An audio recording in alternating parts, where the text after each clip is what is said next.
Christmas Day, I was coming home from work about 8 in the morning. I'd gone in about 4 in the morning to make a breakfast buffet for my family like we do every Christmas.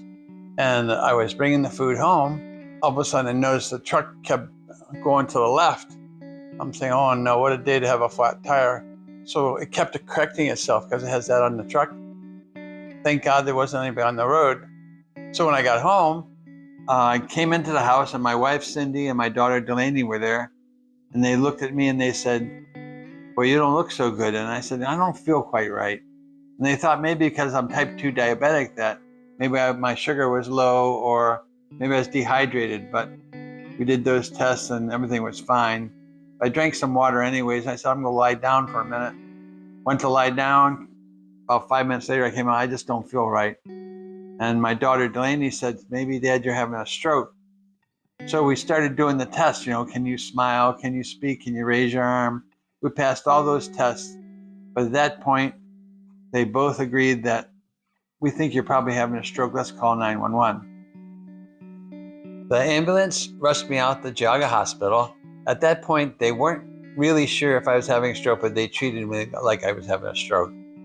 And the critical time is 4 hours to get the TPA administered to break up any other blood clots that might be damaging my brain. My blood pressure was super high when they wheeled me in, and that was their first thing, trying to get my blood pressure down. And then the doctor was saying, can you push against my arm and my hand with your leg or with your arm? And I was able to do that, no problem. It was a tiny bit weak, but nothing like I experienced like a half hour later where both my left arm and my left leg were completely limp.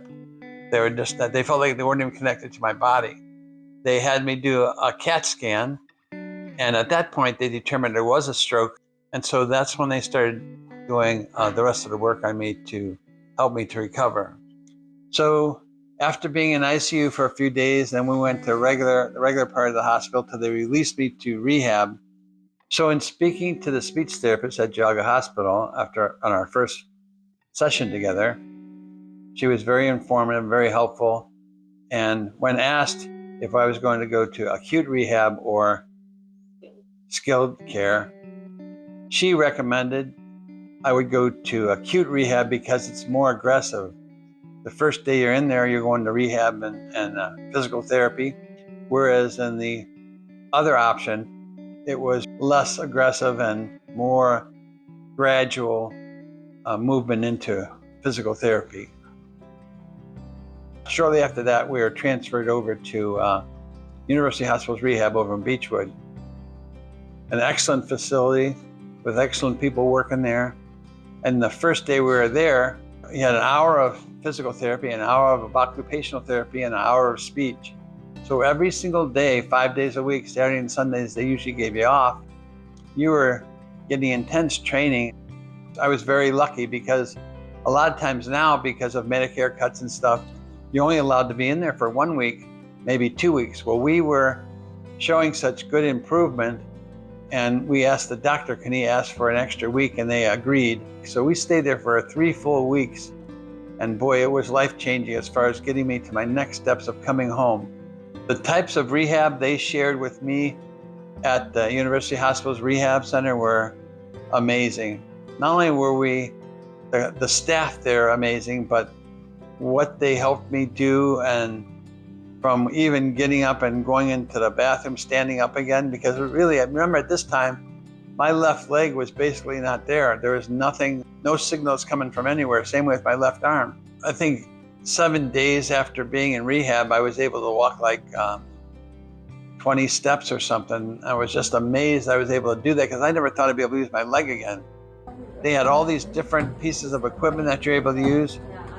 I was able to use the exoskeleton, I think it's called, where it's mechanical legs that they strap onto you like a transformer or something. It helps you lift your leg. It was so amazing. It got me up to moving and got me up to feel like positive that this can be done. It was really interesting how these tiny baby steps, and we recorded on this calendar. Looking back at the calendar, you realize how far you've come, because certain times you think, geez, nothing's happening. You got it. It's so close. And you think it's never going to happen, but then you have to look at that calendar and you say, You got it. wow. You got it. When you start to really appreciate simple things like a shower, it's amazing. But you take those for granted. You take so many things for granted. Coming home was great. Even though I liked the rehab, I wanted to go to the next step. Coming home makes you have to do a lot of different things differently. I was fortunate enough to have my son-in-laws help do the rehabbing of the bathrooms so they're handicap safe, and also the shower. All those things you never think about when you don't have a stroke, but all those things are obstacles when you get home from rehab, because everything's provided for you in rehab.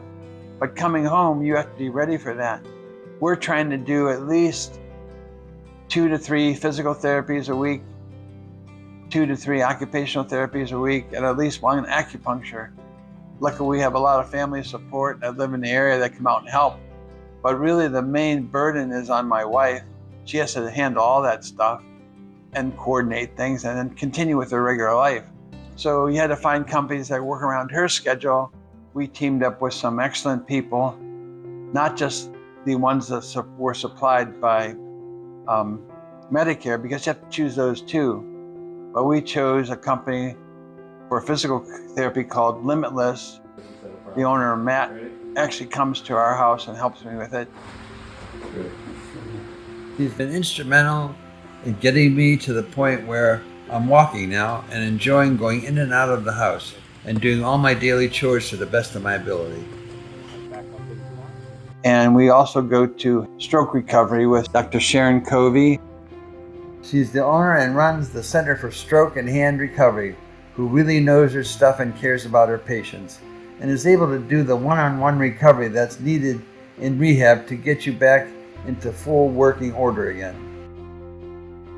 Looking back at the pictures from the beginning where I could barely get out of bed and stand up straight for like 5 seconds, I've come a long way, but you realize that it's going to be a long haul. Nothing's quick about it. I have made some strides with my left arm and left leg, but the use of my left hand and stuff is still way behind, and I need to work on that, especially if you know my type of work where you need both your hands to lift things and to use knives and to make sandwiches and stuff like that. You can't do it one-handed. I mean, you could probably do it one-handed, but I don't think anybody's interested in waiting 2 hours for a sandwich. First time coming into the restaurant, I think was 4.5 months after the stroke happened on Christmas Day. It was very emotional seeing everybody because it's like, they're like family, you know, and the people that worked there were already working full tilt because we were short 11 people working there before my stroke, and I was working like 80 hours a week, and those 80 hours have to be absorbed by somebody. And everybody at work stepped up, never complained, picked up the slack, kept us open. But I can tell you, in the 1 hour I was there, I felt like I worked 40 shifts. It was just like exhausting from the emotional part of it, and actually just the physical part of walking in and getting wheeled around a little bit and walking some more. So it was a gigantic challenge, but I was happy to do it, and I can't wait till I get back there more often. My brother said to me, "You have a new full-time job, that's recovery." And I was able to just concentrate on that because it takes your total concentration. I have a whole different outlook on life because of that. Because I realized I had 5 girls and I missed a lot of their growing up because I was working all the time. And so in this time, these 5 months I've been off, I've been able to experience my grandchildren and my children more than I ever have in my life. Plus my wife gets to see me too. She says she really appreciates the time we've had, and her nose is getting longer. I think that it's been a blessing in a weird sort of a way. You just realize how lucky you are, how fortunate you are, that some of the things you take for granted.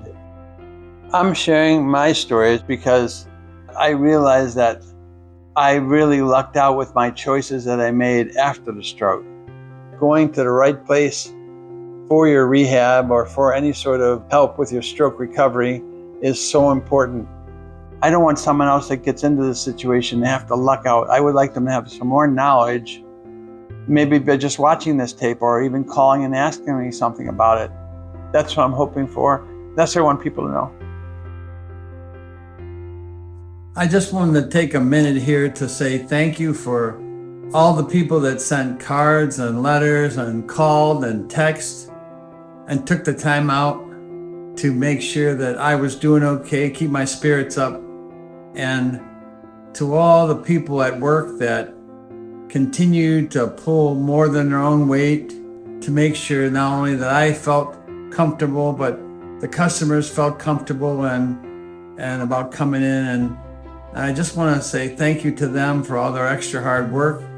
And then for my family, my extended family and my kids and my grandchildren, all who have helped in one way or another to make sure I'm comfortable and efficient here at home, to be able to concentrate on my rehab to get me done. And I'd like to say thank you also to Mackenna, who has made this great video to help me explain my situation, maybe to help others, hopefully, but also just to let everybody know that's been asking what's going on in my life, why I haven't been at the restaurant.